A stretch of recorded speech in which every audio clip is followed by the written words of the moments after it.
वाडा तालुक्यातील कोंडले हद्दीतील दिनकरपाडा भागामध्ये सध्या बिबट्याचा वावर सुरू असल्याचं एक सीसीटीव्ही फुटेज स्पष्ट झालेलं आहे। त्यामुळे सर्वत्र भीतीचे वातावरण निर्माण झाले आहे।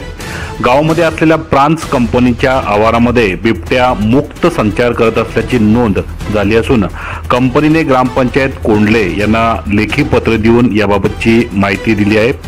वन विभागाकडून सुद्धा सावधानतेचा इशारा देण्यात आलेला आहे।